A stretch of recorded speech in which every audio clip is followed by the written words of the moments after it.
Fala galera do canal, tudo bem com vocês? Com a gente está tudo ótimo. Estamos aqui novamente para dar continuidade ao nosso estudo semanal do Livro dos Espíritos com o auxílio do Filosofia Espírita.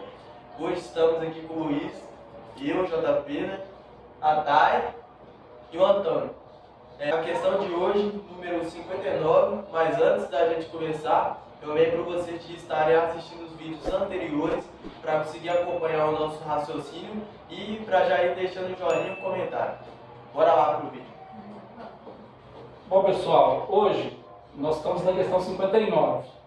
E é importante lembrar que na 59 não existe uma pergunta formulada por Kardec. Kardec faz um resumo de tudo o que foi estudado nesse capítulo, que é o capítulo 3º, chamado da criação. Então, Kardec aqui na 59, ele faz umas considerações e concordâncias bíblicas referentes à criação. E aí, só para relembrar o pessoal que está nos assistindo, nesse capítulo 3º aqui, que é o capítulo chamado Criação, nós estudamos os seguintes itens: formação dos mundos, formação dos seres vivos, estudamos sobre o povoamento da Terra, falando sobre Adão, a diversidade das raças humanas, a pluralidade dos mundos e depois essas considerações de Kardec. Então, o último item estudado aqui específico desse capítulo foi sobre as pluralidades dos mundos. Essas considerações feitas por Kardec, pessoal, é um texto muito grande. Então, hoje nós não vamos ler tudo. Eu já vou passar para a Thay, que a Thay vai fazer a leitura do Filosofia Espírita, que é do Miramês, que nos auxilia nesse estudo, para a gente compreender melhor os ensinamentos que Kardec trouxe para a gente. Thay, vai para nós. Capítulo 8. O dia da criação. O dia certo da criação da Terra e o momento em que surgiu o homem na face da mesma escapa a qualquer inventiva que deseje oferecer os dados exatos para a curiosidade humana. Alguns escritores modernos atiram críticas desrespeitosas ao velho livro iniciado pelo legislador hebreu, por este dizer que a Terra foi feita em 6 dias apenas. Esquecem-se esses defensores da verdade que a própria verdade em si, visitando a humanidade, veste a capa da relatividade para não ser um veículo de perturbação. Muitos segredos existentes na Bíblia estão em forma de parábolas ou envolvidos na letra. Para oferecer conforto às nas variedades classes de criaturas, encontramos esse processo de comunicação no próprio Novo Testamento do nosso Senhor Jesus Cristo. Ele usou as parábolas para falar à multidão. Esse modo de falar, por vezes, atravessava séculos e mais séculos, conduzindo a mensagem para quem tem olhos de ver e ouvidos de ouvir, como ele mesmo se refere aos ansiosos pela verdade. A própria ciência moderna nos dá uma visão da paciente mutação das coisas. Vejamos a transformação do carvão em diamante, feita pela natureza em milhões de anos. Nada é feito com violência. Observemos a petrificação de animais encontrados nas rochas e a própria pedra que já foi água no passado de difícil demarcação. Se o crítico de hoje se colocasse no lugar de Moisés, o que iria escrever sobre a criação? Talvez os mais endurecidos dissessem que não escreveriam nada, para não dizer da forma que foi dito. Por isso é que nenhum desses foi Moisés, porque era preciso iniciar do modo que o mundo espiritual achasse mais conveniente. O legislador foi um instrumento dos espíritos superiores. Deu início a uma obra grandiosa que persiste até hoje, até nos dias em que vivemos. Admirada e seguida, respeitada e comentada, vivida e interpretada à luz de todas as épocas. O fanatismo em torno da Bíblia é obra dos homens que ainda não alcançaram o bom senso, pois ele existe em todas as religiões, senão na própria ciência ou filosofia. Compete a cada um de nós um estudo sério sobre a matéria e uma meditação respeitosa sobre os assuntos ventilados no livro sagrado, chegando à conclusão de que o bem por ele feito em todo o mundo ultrapassa as nossas esperanças, entre outras fontes. O próprio Jesus a chamou de lei, dizendo: não vim destruir a lei, mas dar-lhe cumprimento. E o Novo Testamento sentiu-se seguro ligado ao Velho, como uma criança obediente ao Pai, para depois ajudá-lo no seu roteiro de novas eras. O Mestre tinha grande zelo no cumprimento das Escrituras, pois ele mesmo, do mundo espiritual, quem enviou Moisés e os profetas, no anúncio de todas as verdades, do modo que elas foram pregadas, para depois consolidá-las com a sua própria presença, que o mundo recebeu como um prêmio dos céus, para nunca mais esquecer dessas bênçãos de Deus aos filhos da terra. Não se preocupes em demasia com o dia da criação, na exatidão do tempo, nem com o momento em que foi criado o homem, e sim com a urgência do despertar interior das criaturas, dos valores imortais do Espírito, onde mora Deus no trono da consciência. Adão é, pois, o símbolo da criatura. Podemos tê-lo como um tronco de raça, como houve muitos. Quem deseja descobrir qual foi o primeiro homem, que faça isso primeiro. Descubra qual foi a primeira flor de uma gigante mangueira florida, que a razão dará a resposta exata que queremos dizer. Que Jesus nos abençoe. E dentro dessa lição aí nós temos diversas informações sobre como a ciência ela nunca vai conseguir respostas 100% exatas, mesmo porque quando a gente vai estudar as coisas, a gente pega cientificamente, a gente tenta analisar a consequência dos atos para tentar chegar numa causa. E embora a gente consiga muitas vezes, na verdade, para a maioria das coisas, com o passar do tempo, resultados cada vez mais precisos, nós nunca vamos chegar a uma verdade absoluta. E ainda assim, certas pessoas, tanto religiosas quanto estudiosas da ciência, tentam dizer que apenas uma das duas coisas está certa, que acabam criando um certo fanatismo, e entram em certas brigas que elas não têm nenhum propósito, elas não vão chegar a lugar nenhum, elas não vão ajudar a humanidade em nada, e elas são inúteis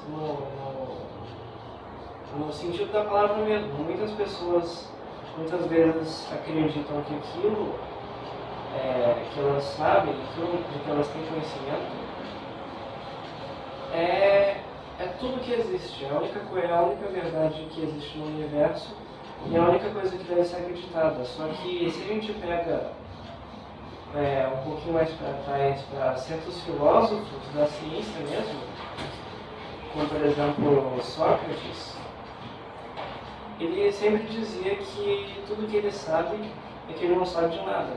Isso porque quanto mais a gente estuda, mais a gente percebe que ainda tem muito para a gente aprender.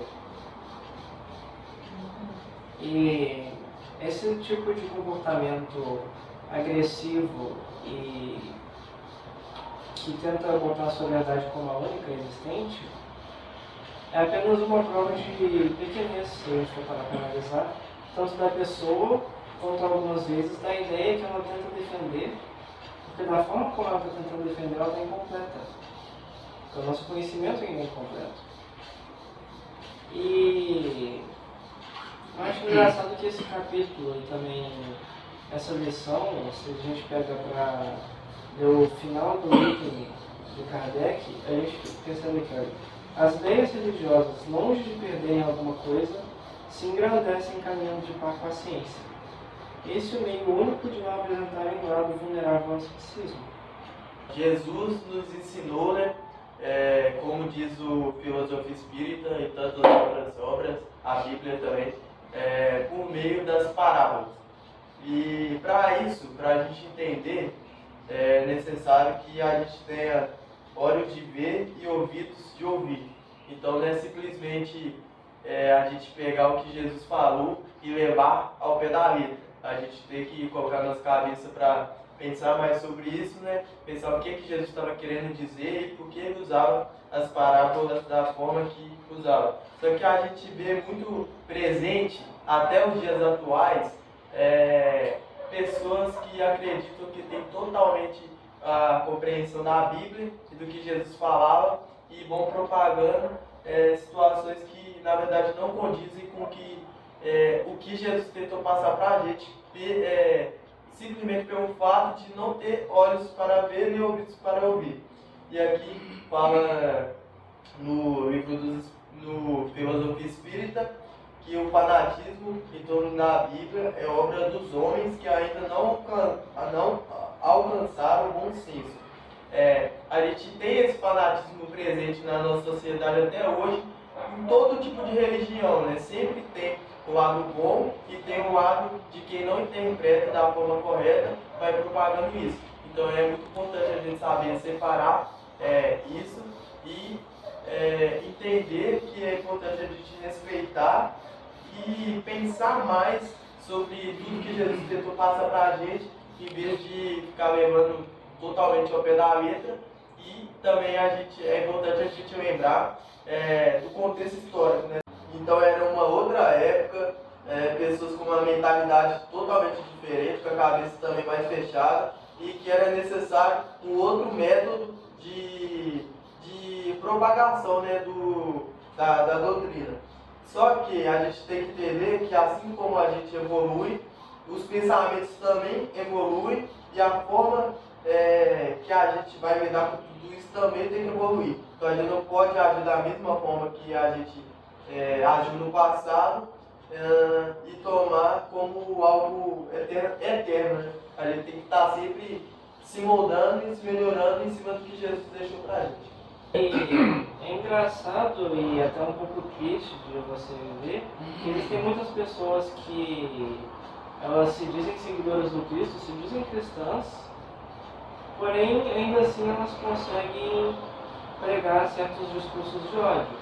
A pessoa se diz seguidora daquele que ia nos pobres, nos expropriados, nos excluídos da sociedade pelos mais variados motivos, para tentar ajudar eles. A pessoa diz que segue essa pessoa, diz que segue esse ser tão evoluído, e ainda assim consegue pregar ódio aos excluídos, aos pobres, aos expropriados, a quem está precisando de ajuda. E chega até a ser um pouco irônico esse tipo de coisa, e mais irônico ainda é o fato de que isso é algo extremamente comum. Se você for parar para analisar, mesmo nas épocas mais antigas, tipo Idade Média, que a igreja muitas vezes queimava pessoas inocentes apenas porque o vizinho não gostava dela e acusou de bruxaria, a igreja ia lá e atacava pessoas de povos que não seguiam o cristianismo, sendo que Jesus, por exemplo, ele era judeu, ele seguia os preceitos judeus. E em nenhum momento você via ele atacando, você via ele mandando queimar quem não fosse do judaísmo. Ele dizia que se você vê alguém que não quer ouvir a palavra do Cristo, não quer ouvir a palavra de Deus, você deve sacudir o pó da sua sandália e ir embora. Ou melhor, na verdade não era exatamente isso. Ele dizia que se a pessoa quisesse aceitar os seguidores, não é nem as ideias, os seguidores, se não quisessem aceitar essas pessoas, os seguidores do Cristo, era para sacudir o pó da sandália e ir embora. Ele não chegou a dizer para você exilar, para você atacar quem não concordasse com você. Ele nunca defendeu nenhuma ideia desse tipo. É muito triste, Antônio, e eu percebo o seguinte, que as pessoas, elas interpretam o Evangelho, elas interpretam tudo aquilo que Jesus ensinou conforme os interesses individuais delas. E é por isso que elas fazem isso que você está falando. Eles pegam os ensinamentos de um homem que só nos ensinou o que é o amor, o que é o perdão, o que é a caridade. E aí eles transformam esses ensinamentos, eles tentam transformar na verdade, conforme os interesses deles. E aí é que eles cometem essas barbaridades. Eles interpretam segundo os seus próprios interesses, para que os próprios interesses, talvez até numa busca de acalmar a própria consciência. Só que nós sabemos que vai chegar um momento na existência dessas pessoas em que a própria consciência vai cobrar.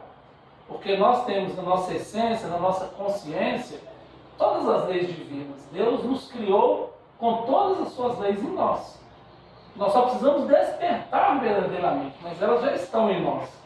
Então, como as leis divinas já estão em nós, gravadas por Deus na nossa consciência, nós sabemos o que é o certo e o que é errado, o que é o bem e o mal, digamos assim. Só que em algum momento da nossa caminhada evolutiva, nós vamos deixando, de uma certa forma, esse conhecimento ser empanado, ser sujado, digamos assim, pelas nossas imperfeições. Como se fosse um lodo envolvendo aquilo que é bom que está em nós. E agora é preciso que em cada um de nós aprenda a limpar a nossa própria consciência, para que ela possa brilhar na sua essência. Então, isso que nós vemos acontecendo hoje, dessas pessoas interpretando os ensinamentos de Jesus segundo seus próprios interesses, é o que nos leva a entender muita coisa que nós temos visto por aí. Então a gente precisa nos conscientizar de que o erro não está no ensinamento do Cristo, no que está registrado na Bíblia e nos Evangelhos. O erro está na interpretação que os homens dão a essa lei. Eu acho interessante porque quando a gente vai ler o Velho Testamento, até o Novo mesmo, trazendo uma ligação, né? Acho tão interessante porque quando Moisés fala, como é que fala aquele negócio do olho lá? Olho por olho, dente por dente. E Jesus não falou que ele estava errado. Ele simplesmente trouxe a evolução, que a gente vem falando, sobre a interpretação com que Moisés trouxe. Eu acho muito interessante. Olho por olho, dente por dente. Deus e Jesus fala, amai-vos uns aos outros, amai o próximo como a si mesmo. Você não vai arrancar seu próprio olho, né, gente? Então, quando a gente fala assim, eu acho que fica muito mais sólido da gente entender o porquê de tanta amorosidade. Porque Miramês trouxe uma mensagem muito, muito, muito doce, muito sensível sobre a interpretação da Bíblia, sobre a interpretação, né, do Evangelho, sobre as considerações que a gente leu durante esse capítulo, que trouxeram, gente, nos bastidores trouxeram muitas discussões, trouxeram muitas reflexões, trouxeram muitas dúvidas pessoais, eu falo por mim, porque eu fiquei tipo assim, como, gente, sabe? A gente fica se questionando, fica indagando, sabe, um com o outro, e foi muito interessante estudar, pra mim, falando por mim, foi muito interessante estudar esse primeiro, né, esse um dos primeiros capítulos do Livro dos Espíritos, que esclareceu muita coisa, sabe? Eu acho que além de aprender, realmente é o esclarecimento, porque no contexto, né, que a gente está vivendo, não só, né, nas eleições, não queria falar disso, mas falando no contexto da vivência mesmo, no mundo de regeneração que vem. Gente, as coisas estão surtando muito e tá nítido, não tem como você nem tampar o rosto, porque se você vira o rosto pra cá, te mostra outra coisa. Se você vira pra lá, você olha pra cima, é todo lado que você olha, vem uma mudança diferente, vem um questionamento diferente. Então, acho que esse capítulo em si, ele foi muito para esclarecimento pessoal, falando por mim, que, nossa, só Jesus mesmo. Muito lindo, muito lindo. Eu queria trazer aqui de volta um tema que foi abordado nesse capítulo da criação, que é sobre a diversidade das raças.